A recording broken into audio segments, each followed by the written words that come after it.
இந்த மைத்திலி எங்க போனான்னு தெரியலையே. இது வரைக்கும் அவகிட்ட இருந்து எந்த தகவலும் வரல. இங்கதான் இருக்காளா இவ? ஏதாவது தகவல் சொல்வாளான்னு வீடு முழுக்க இவளை தேடிக்கிட்டு இருக்க.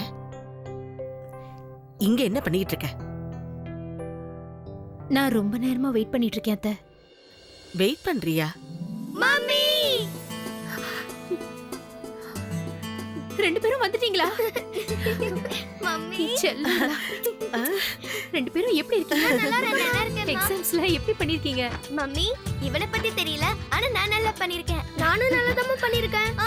காப்பி அடிச்சிருந்தா நல்லதா பண்ணிருப்ப. அம்மா பாத்தீங்களாம்மா, இவ என்ன சீட்டர்னு சொல்றா. நான் அந்த மாதிரி சொல்லவே இல்ல. நீ அதான் மீன் பண்ண.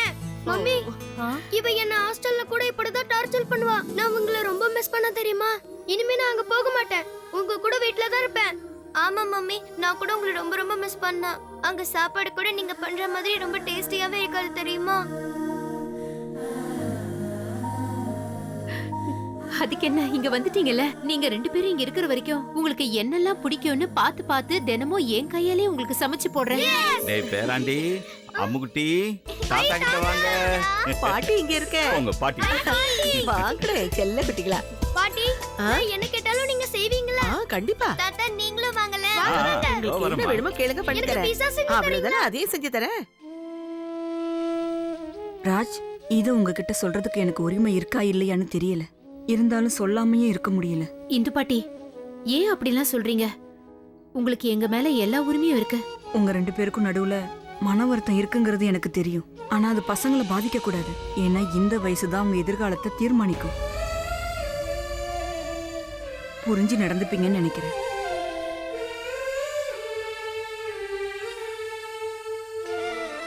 என்னங்க,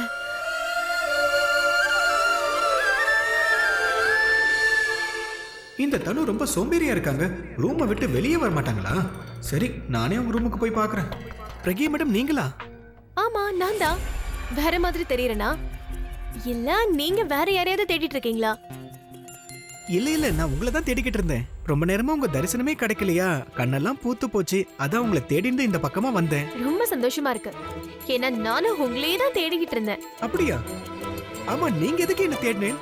என்னங்க, நீங்க என் வீட்டுக்கு வந்ததுல நான் எவ்வளவு சந்தோஷமா இருக்கேன்னு சொல்லதான் உங்களை தேடினேன். ஏன்னா கொஞ்ச நாளைக்கு நீங்க இந்த வீட்டுல தானே தங்க போறீங்க. சோ நான் எப்ப நினைச்சாலும் நேர்ல வந்து உங்களை மீட் பண்ணலாம்ல. நேத்து இவங்க கோவமா அப்படி பேசினாங்க, இன்னைக்கு இவங்க இப்படி ஆசையா பேசுறாங்க. என் பிறந்தநாள் விழால நீங்க சரியா சாப்பிடவே இல்லைல்ல, அதனால இங்க இருக்கிற கொஞ்ச நாள் என் கையாலே உங்களுக்கு சமைச்சு போடலாம்னு நினைக்கிறேன். உங்களுக்கு சாப்பாட்டுல என்ன பிடிக்கும் சொல்லுங்க. உண்மையிலே நீங்க எனக்காக சமைப்பீங்களா? சந்தோஷமா. எனக்கு இனிப்பா இருக்கிறது எல்லாமே பிடிக்கும். சாப்பாட்டுக்கு முன்னாடி பின்னாடி இல்லாம இனிப்பையே நான் சாப்பாடா சாப்பிடுவேன். ஜிலேபி, பால்கோவா, அல்வா. புரியுது புரியுது.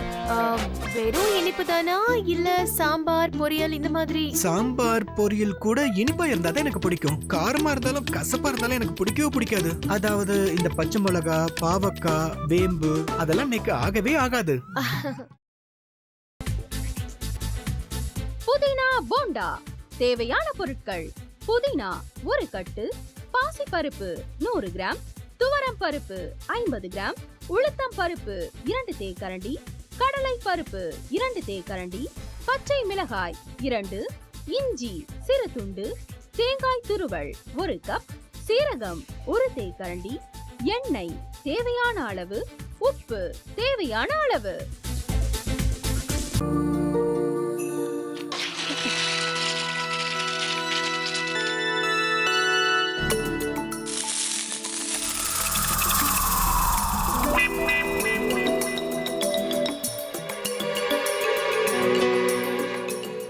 இந்த ஆம்லெட் பண்றதுக்குள்ள போதும் போதும் ஆயிடுது. தவையோட ஒட்டிக்குது.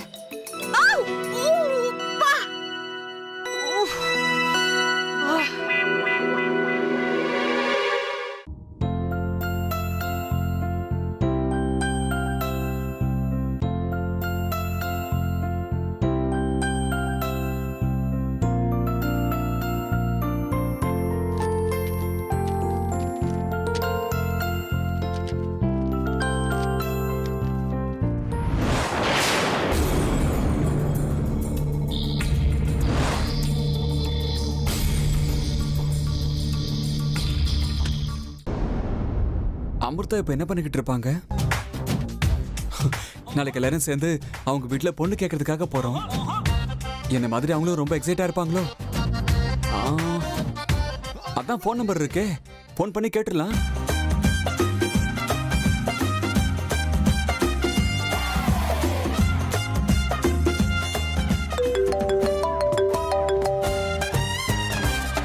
ஹலோ. ஆஹா, தேன் மாதிரி உங்க வாய்ஸ் ரொம்ப ஸ்வீட்டா இருக்குங்க.